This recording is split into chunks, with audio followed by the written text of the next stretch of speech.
SC/ST कर्मचारी संघ जिला जहानाबाद के अध्यक्ष होने के नाते यहाँ पर आप उपस्थित हैं माननीय डॉक्टर अरविंद चौधरी जी। आज जो आप यहाँ पर धन्यवाद देने के लिए या शुभकामना देने के लिए आए हैं, बताइए कौन सी उपलब्धि के अवसर पर आप लोग यहाँ उपस्थित हैं?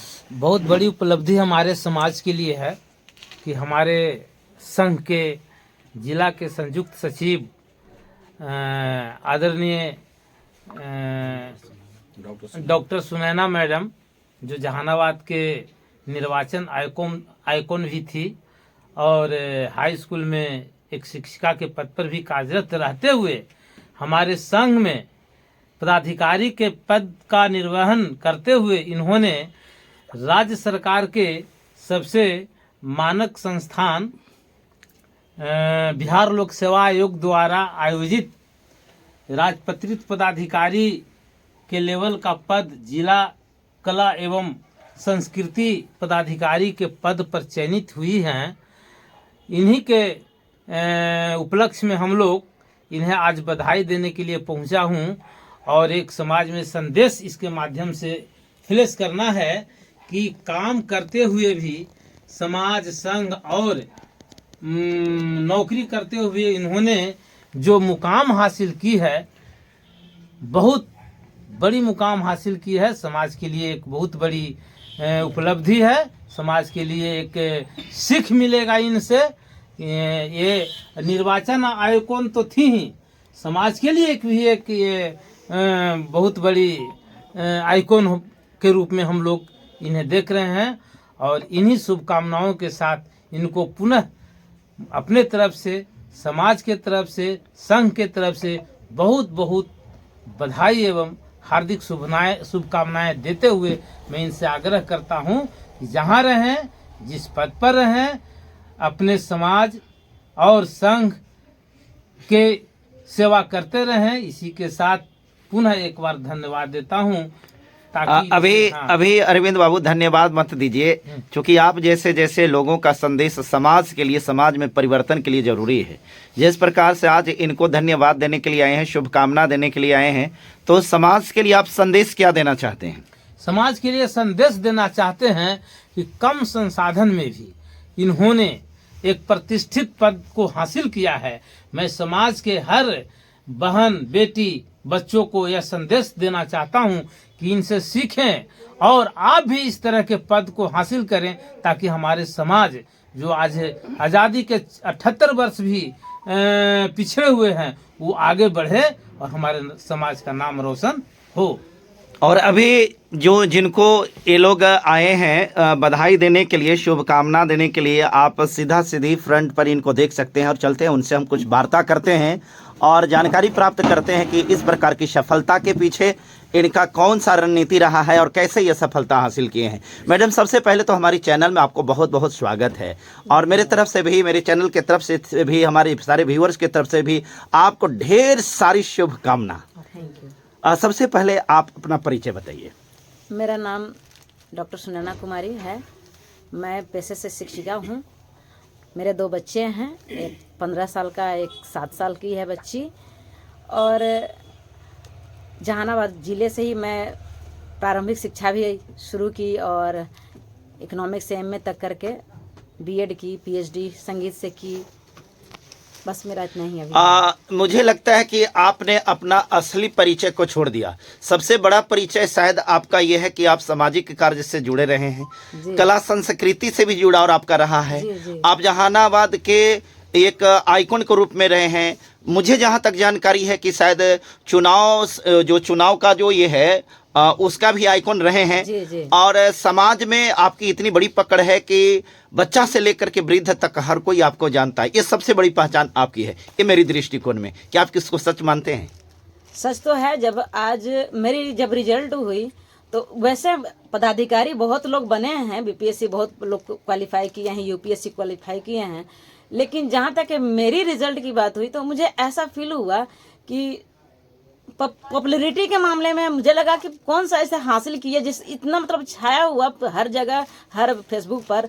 शायद मेरे चाहने वाले इतने अच्छे हैं, इतने ज़्यादा हैं, जो हमको हमेशा सपोर्ट किए हैं। समाज के लोग भी, अदर समाज के लोग भी, हर जगह हमको सपोर्ट करते आपने आए हैं। बीपीएससी क्रैक किया तो ये कौन सा डिग्नेशन आपको मिला है, कौन से पद पर आप गए हैं, आपको कौन सा पद के लिए सिलेक्शन किया गया है? यहाँ पे मैं जिला कला एवं संस्कृति पदाधिकारी के लिए मैं चयनित हुई हूँ।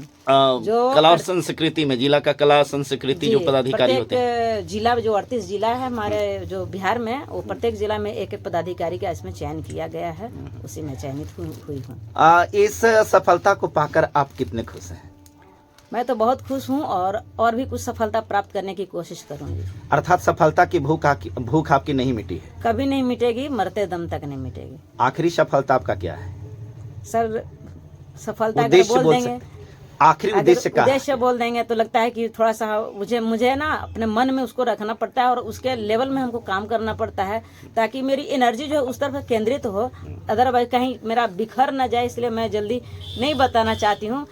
बीपीएससी एग्जाम को क्रैक करना कितना डिफिकल्ट है? आप जो वैसे विद्यार्थी जो बीपीएससी को क्वालिफाई करना चाहता है, उसको क्या संदेश देना चाहेंगे? क्या रणनीति रही होगी आपकी? सर, इसमें ज़्यादा कुछ दिक्कत नहीं है, सिर्फ थोड़ा सा समय देना पड़ता है और लगातार देना पड़ता है। सर, आप हर काम को संभालते हुए, वो संगीत हो, सामाजिक कार्य हो, घर का, परिवार का हो, विद्यालय हो, कहीं का भी हो, हर काम करते हुए थोड़ा अगर लगातार उस पर समय 2 घंटा 4 घंटा जो एक आप टाइमिंग बांध लीजिए और उसी में लगातार अगर डेली उस पर आप अग्रसर रहिएगा, तो हमको कोई भारी चीज नहीं है कि हम बीपीएससी क्रैक नहीं कर सकते। जैसा कि मुझे जानकारी है कि हाल ही फिलहाल के दिन में आपकी माता जी इस दुनिया को छोड़ करके चली गई हैं, शायद मेरी जानकारी सही हो अगर तो। हाँ, सही बात इस स्थिति में बहुत सारे लोग डिप्रेस हो जाते हैं और उनका जो ध्यान है वो कह सकते हैं कि थोड़ा सा इधर उधर हो जाता है। बावजूद इसको आपका जो ध्यान है विकेंद्रित न होकर के केंद्रित रहा, आपने फोकस किया और आपने सफलता प्राप्त किया। मैडम, ये बताइए कि इस सफलता का श्रेय आप किसको देना चाहेंगे? सर, मेरे माता पिता, मेरे हस्बैंड तीनों हैं और मेरे परिवार के भी लोग हैं जो काफ़ी सपोर्ट किए हैं। आज अगर मेरी माँ चली गई तो शायद वो गई हैं तो मेरे लिए कुछ छोड़ के गई हैं, और मैं समझती हूँ कि वो हमारे साथ हैं और इसीलिए हमको ध्यान केंद्रित करके रखें। पापा हमारे जो बहुत उतने दुख में भी शायद भगवान वैसा, ऊपर वाले ने ऐसा दिया कि उनको खुशी मिली, उस दुख में भी रिजल्ट आने से उनको काफ़ी खुशी मिली। मेरे हस्बैंड बहुत ज़्यादा सपोर्टर, हम चाहते हैं ऐसे हस्बैंड हर कोई को मिले, ताकि कभी भी इतने रास्ते पर चल के, जिससे होता है कि महिला जब आगे जाती है तो बहुत तरह की बात होती है। हस्बैंड जो होते हैं हर चीज में बाउंडेशन लगाते हैं, यही हमारा चीज नहीं रहा। हम लोग दोनों एक दूसरे पर विश्वास किए हैं और इसी तरह से दोनों हम लोग आगे बढ़ते रहे। बहुत बहुत धन्यवाद। और बगल में जो है ये इनके मैडम के पति हैं। सर, आप भी अपना परिचय थोड़ा सा बताइए। मेरा नाम गणित कुमार हुआ जी और मैं अमैन हाई स्कूल में +2 में शिक्षक हूँ जी, जंतु विज्ञान में। सर, आपकी पत्नी की इतनी बड़ी सफलता है, बहुत सारे लोगों को देखा है, ऐसा होता है पत्नी को सफलता को लगता है, पति को लगता है क्या है मैं क्यों नहीं सफल हुआ, है ना। लेकिन कहने का मतलब है कि पति और पत्नी दोनों में ऐसे कोई खास अंतर नहीं होता। आप अपनी पत्नी को सफलता को लेकर के कितने प्रसन्न हैं, कितने खुश हैं? बहुत प्रसन्न है हम इसके लेकर के।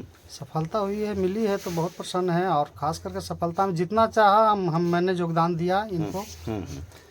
और आखिरी सवाल आपसे हम ये जानना चाहेंगे, आप अपनी पत्नी को इस रूप में बनाने के लिए आपका कितना मेहनत रहा है, आपका योगदान कितना रहा और किस रूप में रहा है? चूँकि मैं भी बीपीएससी का तैयारी करता था जी जी, और मैं भी पहले 2 बार जो है मेंस लिख चुका था। हाँ। मैं अपनी तैयारी को इनमें लगा दिया। अच्छा, वाह वाह वाह, क्या बात है। मैं अपनी तैयारी जितना भी मेरा नोट्स रहे या फिर अपने से जो भी ज्ञान अर्जन किया, हम लोग दोनों आपस में बातचीत करके और किसी भी जो है चीज को हम लोग क्लियर करते थे। 2 शब्द में लोगों के लिए संदेश दीजिए, क्या आपका संदेश है?